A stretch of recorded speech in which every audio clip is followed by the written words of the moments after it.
매일 기도에 나오신 여러분들을 주님의 이름으로 환영하고 축복합니다. 말씀과 찬양으로 아침을 깨우며 하나님께 나가는 이 자리가 은혜의 자리가 되기를 간절히 소망합니다.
저는 나무공동체 국장과 자비동산을 담당하고 있는 정모세 목사입니다. 오늘의 통독 본문은 레위기 12장과 13장입니다. 이 중에서 13장의 말씀을 드라마 바이블을 통해 묵상하고 말씀을 나누도록 하겠습니다. 여호와께서 모세와 아론에게 말씀하여 이르시되, 만일 사람이 그의 피부에 무엇이 돋거나 뾰루지가 나거나 색점이 생겨서 그의 피부에 나병 같은 것이 생기거든 그를 곧 제사장 아론에게나 그의 아들 중 한 제사장에게로 데리고 갈 것이요, 제사장은 그 피부의 병을 진찰할지니 환부의 털이 휘어졌고 환부가 피부보다 우묵하여졌으면 이는 나병의 환부라. 제사장이 그를 진찰하여 그를 부정하다 할 것이요, 피부의 색점이 희나 우묵하지 아니하고 그 털이 희지 아니하면 제사장은 그 환자를 이레 동안 가두어 둘 것이며, 이레 만에 제사장이 그를 진찰할지니 그가 보기에 그 환부가 변하지 아니하고 병색이 피부에 퍼지지 아니하였으면 제사장이 그를 또 이레 동안을 가두어 둘 것이며, 이레 만에 제사장이 또 진찰할지니 그 환부가 열버졌고 병색이 피부에 퍼지지 아니하였으면 피부병이라. 제사장이 그를 정하다 할 것이요, 그의 옷을 빨 것이라. 그리하면 정하리라. 그러나 그가 정죄한지를 제사장에게 보인 후에 병이 피부에 퍼지면 제사장에게 다시 보일 것이요, 제사장은 진찰할지니 그 병이 피부에 퍼졌으면 그를 부정하다 할지니라. 이는 나병임이니라. 사람에게 나병이 들었거든 그를 제사장에게로 데려갈 것이요, 제사장은 진찰할지니 피부에 흰 점이 돋고 털이 휘어지고 거기 생살이 생겼으면 이는 그의 피부에 오랜 나병이라. 제사장이 부정하다 할 것이요, 그가 이미 부정하였은즉 가두어 두지는 않을 것이며, 제사장이 보기에 나병이 그 피부에 크게 발생하였으되 그 환자의 머리부터 발끝까지 퍼졌으면 그가 진찰할 것이요, 나병이 과연 그의 전신에 퍼졌으면 그 환자를 정하다 할지니 다 휘어진 자인즉 정하거니와, 아무 때든지 그에게 생살이 보이면 그는 부정한즉 제사장이 생살을 진찰하고 그를 부정하다 할지니, 그 생살은 부정한 것인즉 이는 나병이며 그 생살이 변하여 다시 희어지면 제사장에게로 갈 것이고 제사장은 그를 진찰하여서 그 환부가 희어졌으면 환자를 정하다 할지니 그는 정하니라. 피부에 종기가 생겼다가 나았고 그 종초에 흰점이 돋거나 희고 붉으스름한 색점이 생겼으면 제사장에게 보일 것이요 그는 진찰하여 피부보다 얕고 그 털이 희면 그를 부정하다 할지니 이는 종기로 된 나병의 환부임이니라. 그러나 제사장이 진찰하여 거기 흰 털이 없고 피부보다 얕지 아니하고 빛이 열구면 제사장은 그를 이래 동안 가두어 둘 것이며 그 병이 크게 피부에 퍼졌으면 제사장은 그를 부정하다 할지니 이는 환부임이니라. 그러나 그 색점이 여전하고 퍼지지 아니하였으면 이는 종기의 흔적이니 제사장은 그를 정하다 할지니라. 오늘 레위기 13장에 나병이라고 소개된 이 질병은 히브리어로 차라드라고 합니다. 그런데 이것은 오늘 묵상 본문에서 보셨듯이 나병만을 이야기하는 것이 아니라 다양한 악성 피부병을 말하는 것입니다. 여기서 주목해야 할 것은 오늘 말씀이 악성 피부병을 의학적인 관점이 아닌 제의적인 관점에서 다루고 있다는 것입니다. 만약 의학적으로 이 병을 이야기하려고 했다면 치료의 과정을 더 중심적으로 다루었겠지만 레위기에서는 치료 과정보다는 치료 후의 제의적 과정을 훨씬 더 강조하고 있습니다. 여기서 이런 질문을 해볼 수 있을 것 같습니다. 하나님은 왜 이토록 피부병을 심각하게 다루시며 그에 대한 처방을 자세하게 설명하고 계신 것인가? 그것이 오늘날을 살아가는 우리와 어떤 관계가 있는가?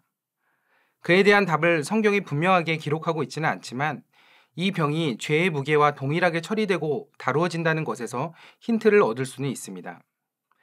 오늘 말씀 이후에 이어지는 14장 말씀까지 읽어보면 악성 피부병이 걸린 사람은 제사장에게 확인받고 판결받는 과정, 즉 정결례를 행하고 속죄를 받는 제사의 절차 등을 거쳐야 함을 알 수 있습니다.